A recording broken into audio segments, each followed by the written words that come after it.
क्या आपको अपना बचपन याद है, जब छोटी सी शरारत भी एक नया एडवेंचर लगती थी, जब गलतियां भी सिर्फ मजाक लगती थी और चोरी भी एक खेल जैसी लगती थी। आज हम एक ऐसी इंटरेस्टिंग कहानी सुनने जा रहे हैं। ये कहानी है क्लास 11th की स्नैपशॉट बुक के पहले चैप्टर की, जिसका नाम है the summer of the beautiful white horse, और इसे लिखा है विलियम सैरोयन ने। कहानी में है दो लड़के, एक सफेद घोड़ा और एक सच या झूठ के बीच की लड़ाई। ये कहानी हमें हंसाएगी भी और एक अच्छी बात भी सिखाएगी। तो चलिए शुरू करते हैं। ये कहानी है आर्मेनियंस के एक बहुत ही गरीब लेकिन ईमानदार और विश्वसनीय परिवार की, जिसे गैरोग्लेनियन ट्राइब बोला जाता है। ये लोग पूरी दुनिया में अपनी ईमानदारी के लिए मशहूर थे। 1000 साल से भी ज्यादा हो गए थे, लेकिन कभी किसी ने उनकी ईमानदारी पर शक नहीं किया था। कोई उन्हें गरीब कह सकता था, लेकिन बेईमान कभी नहीं। हमारी कहानी का नैरेटर है आराम, एक 9 साल का मासूम लड़का, और उसका एक चचेरा भाई है मुराद, जो कि 13 साल का है। मुराद थोड़ा अलग था, लोग उसे थोड़ा क्रेजी या पागल टाइप का समझते थे। वो अपनी मर्जी का मालिक था, जो चाहता था वो वही करता था। उनके अंकल खुसरोब भी कुछ ऐसे ही थे। उनकी एक सिंपल सी लाइन थी जो सब लोग जानते थे कि it is no harm, pay no attention to it, जिसका मतलब होता है कोई दिक्कत नहीं, छोड़ो, ध्यान मत दो। तो कहानी शुरू होती है गर्मियों की एक शांत और ठंडी सुबह से। सुबह के 4 बजे का वक्त था। आराम अपने कमरे में गहरी नींद में सो रहा था। तभी उसकी खिड़की पर किसी ने दस्तक दी। आराम ने आंखें खोली। सामने मुराद खड़ा था और उसके साथ था एक खूबसूरत सफेद घोड़ा। आराम एक पल के लिए तो हक्का बक्का रह गया। उसने सोचा कि क्या मैं सपना देख रहा हूँ। वो जानता था कि उनका परिवार इतना अमीर नहीं था कि घोड़ा खरीद सके।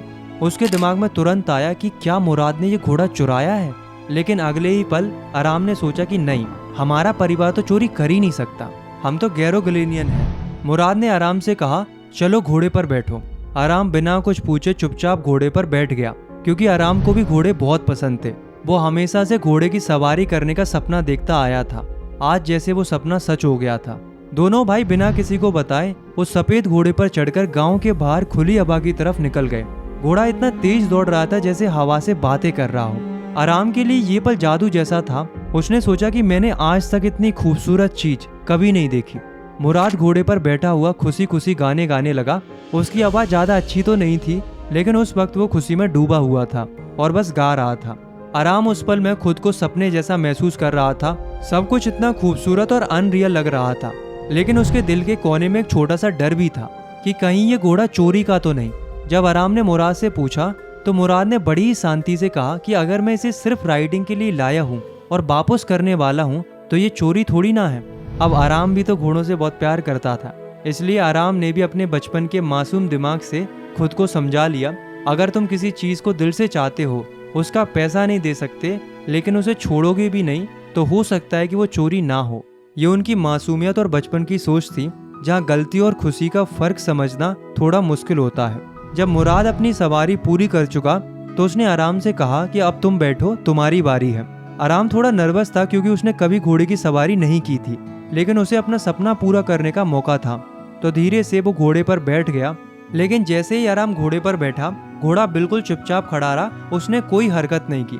मुराद ने थोड़े गुस्से में कहा कि किक करो, हिलाओ उसे और भगाओ। आराम ने वैसा ही किया। उसने घोड़े को हल्के से किक मारा और फिर क्या था, घोड़ा तेजी से दौड़ने लगा। आराम को घोड़ा चलाना बिल्कुल नहीं आता था। जब घोड़ा दौड़ने लगा तो आराम बस उस पर चिपक कर बैठा रहा। फिर अचानक घोड़ा खेत की तरफ भाग गया और बिना रुके एक वाइन यार्ड में, यानी कि अंगूर के बगीचे में घुस गया। आराम घोड़े को संभाल नहीं पाया और घोड़े से गिर गया और घोड़ा बिना रुके आगे भागता चला गया। जब मुराद को पता चला तो वो पहले थोड़ा गुस्से में आया, क्योंकि आराम उसके छोटे भाई जैसा था और उसने घोड़ा संभाल नहीं पाया। लेकिन फिर दोनों ने मिलकर घोड़े को ढूंढना शुरू किया और थोड़ी देर बाद उन्हें घोड़ा वापस मिल गया। अब उन्हें घोड़े को कहीं छुपाना था, ताकि कोई देख ना ले और सवाल ना करे। दोनों भाई घोड़े को ले गए एक पुराने और खाली वाइन यार्ड में, जहाँ पहले से एक फार्मर का घोड़ा भी था। वही जगह उन्होंने अपने घोड़े के लिए चुनी, एकदम शांत और छुपी हुई। वहाँ मुराद ने घोड़े को संभालना सिखाया, उसे प्यार से बातें करता जैसे उसे जानवरों की भाषा आती हो। आराम हैरान होता था। मुराद घोड़े से ऐसी बातें करता था जैसे वो उसका पुराना दोस्त हो। अब शाम को उनके घर में एक आदमी आया। उसका नाम था जॉन बायरो। वो एक एस्ट्रियन फार्मर था और वही उनके घर का मालिक भी था। जॉन बायरो बहुत उदास लग रहे थे। उन्होंने बताया कि उनका एक खूबसूरत सफ़ेद घोड़ा पूरी तरह से गायब हो गया है। वो घोड़ा उनका फेवरेट था उन्होंने उसे खरीदने के लिए बहुत मेहनत और पैसे लगाए थे। अब उसके बिना उनका काम रुक गया था और उनका दिल भी टूट गया था। जब जॉन बायरो अपने घोड़े के गायब होने की बात कर रहे थे तो आराम को तुरंत मुराद याद आया।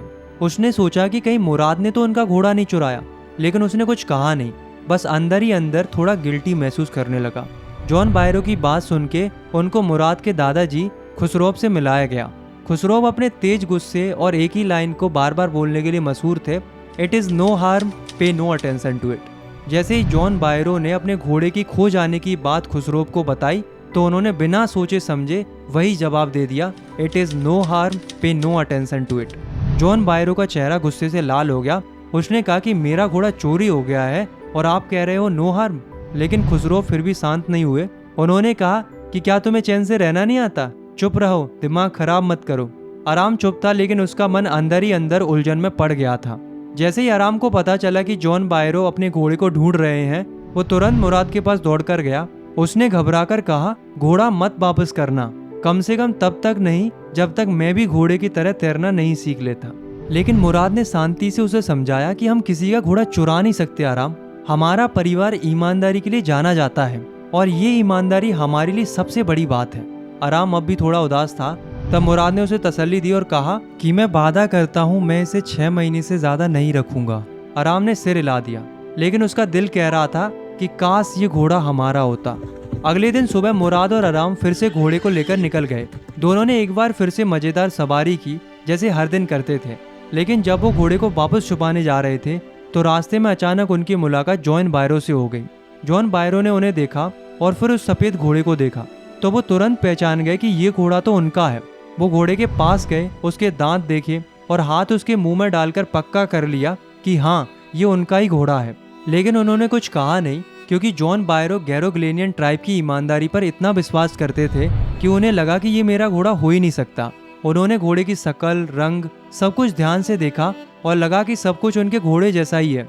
पर फिर भी उनका दिल उन्हें धोखा दे रहा था, क्योंकि गैरोग्लेनियन फैमिली के लोग कभी चोरी नहीं करते थे और ये बात पूरी दुनिया जानती थी। तो जॉन बायरो ने मुराद से कहा कि आपकी फैमिली की ईमानदारी बहुत मशहूर है, मुझे यकीन नहीं होता कि ये मेरा घोड़ा है। फिर उन्होंने मुस्कुराते हुए कहा कि शायद ये घोड़ा मेरा नहीं है, बल्कि इसका ट्विन हॉर्स है। ये कहकर जॉन बायरो ने अपना रास्ता लिया और वहाँ से चले गए। मुराद और आराम ने जॉन बायरो की बात सुनकर चुपचाप अपने घोड़े के साथ चलना जारी रखा।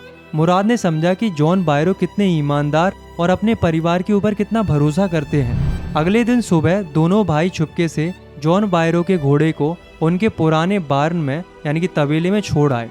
उन्होंने घोड़े को प्यार से छुआ, उसके कानों में धीरे से कुछ कहा और फिर बिना किसी शोर शराबे के वहाँ से निकल गए। उसी दोपहर जॉन बायरो फिर से उनके घर वापस आए और वो बहुत खुश नजर आ रहे थे। उन्होंने आराम की माँ और दादा खुसरोव को बताया कि मेरा घोड़ा वापस मिल गया है। घोड़ा अब पहले से ज्यादा मजबूत और शांत हो गया था और उसका स्वभाव भी बदल गया था। खुसरोव ने अपनी पुरानी आदत के मुताबिक मुस्कुराते हुए कहा, quiet man quiet, your horse has been return, pay no attention to it. John Byrow ने यह सुनकर हल्का सा स्माइल किया और फिर वो वहाँ से निकल गए। लेकिन उनके चेहरे पर एक शांति और भरोसा था जो सब कुछ बयां कर रहा था। तो दोस्तों, the summer of the beautiful white horse सिर्फ एक कहानी नहीं है, ये हमें सिखाती है कि बचपन की मासूमियत क्या होती है जब सही और गलत की लाइन थोड़ी धुंधली होती है। ये गैरोग्लेनियन ट्राइब की एक अनोखी ईमानदारी और उनके सम्मान की दास्तां है, जहाँ एक चोरी भी चोरी नहीं लगती क्योंकि उसके पीछे कोई बुरी नीयत नहीं थी, बस एक सपने को जीने की चाहत थी। ये कहानी हमें ये भी याद दिलाती है कि कभी कभी इंसान का भरोसा और उसकी ईमानदारी किसी भी सबूत से ज्यादा बड़ी होती है। उम्मीद है आपको ये दिलचस्प कहानी समझ आई होगी। अगर आपको ये वीडियो पसंद आई तो लाइक और सब्सक्राइब कर सकते हो। आपको आराम और मुराद में से कौन सा कैरेक्टर ज़्यादा पसंद आया और क्या आपके साथ भी कुछ ऐसा इंसिडेंट हुआ है, कमेंट करके ज़रूर बताना। अगली वीडियो में हम मिलेंगे एक नए चैप्टर के साथ। तब तक के लिए टेक केयर, बाय बाय।